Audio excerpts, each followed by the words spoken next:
अस्सलाम वालेकुम दोस्तों, मैं उम्मीद करता हूँ कि आप और आपके घर वाले खैरियत से होंगे।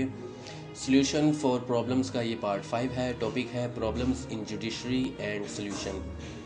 हज़रत उमर रज़ियल्लाहु ताला अन्हो मुसलमानों के दूसरे खलीफा की हैसियत से खिताब करने के बाद अवाम के सामने खड़े थे कि एक अरबी देहाती आदमी यानी बद्दू उठता है और कहता है कि ए उमर, हम सबको माले गनीमत में से एक चादर मिली थी, मैं आपके जिस्म पर 2 चादरें देख रहा हूँ, बताओ ये दूसरी कैसे आ गई। तो बताया जाता है कि उनके बेटे ने उनको तोहफा दिया है, हदिया दिया है।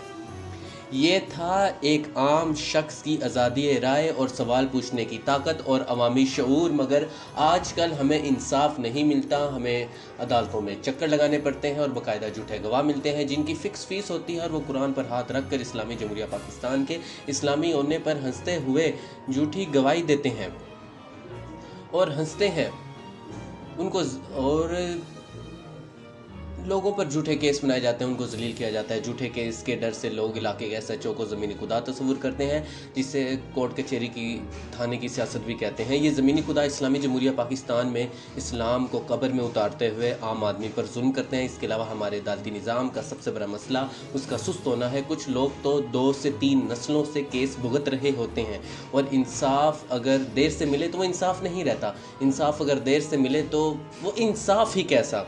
इसके अलावा वकील लोगों के अलग मसाइल हैं। वो पहले उन पर जुल्म हुआ, फिर वो माफिया बन गए और वो बाकायदा माफिया के तौर पर सामने आए, और अब तो अच्छे वकील से सच यूँ घबराता है जैसे शैतान इंसानी मुनाफकत के रवैये को देखकर उसको उस्ताद जी बोल देता है।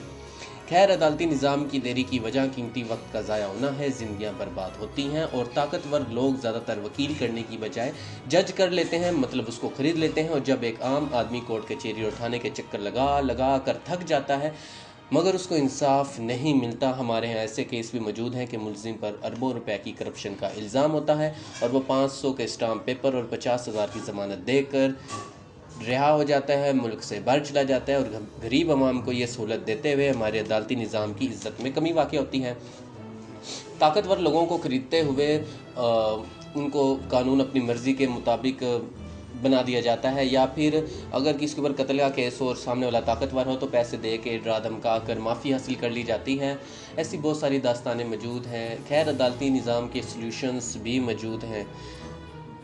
सबसे पहली बात, जहाँ पर इंसान होगा वहाँ पर जुर्म भी होगा, इसलिए तो कानून आते हैं, अनबिया इकराम आते हैं, शरीयत आती है, लाज बनाए जाते हैं ताकि इंसान को कैंडे में रखा जा सके। और ये जो जुल्म सितम है, ये जो नाइंसाफ़ी का निज़ाम है, इसको ख़त्म किए बगैर कोई भी मुल्क तरक्की नहीं कर सकता। हुकूमत का बुनियादी तसव्वुर यही है कि वो अवाम को 2 चीज़ें प्रोवाइड करे, पहला इंसाफ और दूसरा सिक्योरिटी। अगर किसी भी मुल्क में ये 2 चीज़ें पाई जाती हैं तो उसके ग्रो करने के चांसेस बहुत ज़्यादा हो जाते हैं। With the help of law, judiciary and the culture of security हम बहुत ज़्यादा तरक्की हासिल कर सकते हैं। जितना ज़्यादा ये आम होगा, आवाम को पता होगा कि यहाँ हमें इंसाफ मिलता है, यहाँ हमारे लिए तरक्की के मौके हैं, तो उतना ज़्यादा किसी मुल्क में बिज़नेस आता है। तो जुडिशरी को ठीक किए बगैर पाकिस्तान को ठीक नहीं किया जा सकता। तो इसके बारे में कुछ सॉल्यूशंस मेरे जहन में थे, सोचा आप लोगों के साथ शेयर कर दूँ।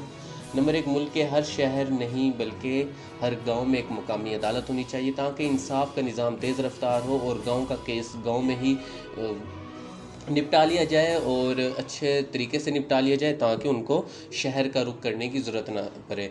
वो जज जो रिश्वत ले उससे 5 गुना रकम वापस ली जाए और नौकरी से हमेशा के लिए निकाल दिया जाए। नंबर 3, झूठे गवाह को कम से कम 1 लाख रुपए जुर्माना और गवाही की नौयत के हिसाब से सज़ा दी जाए।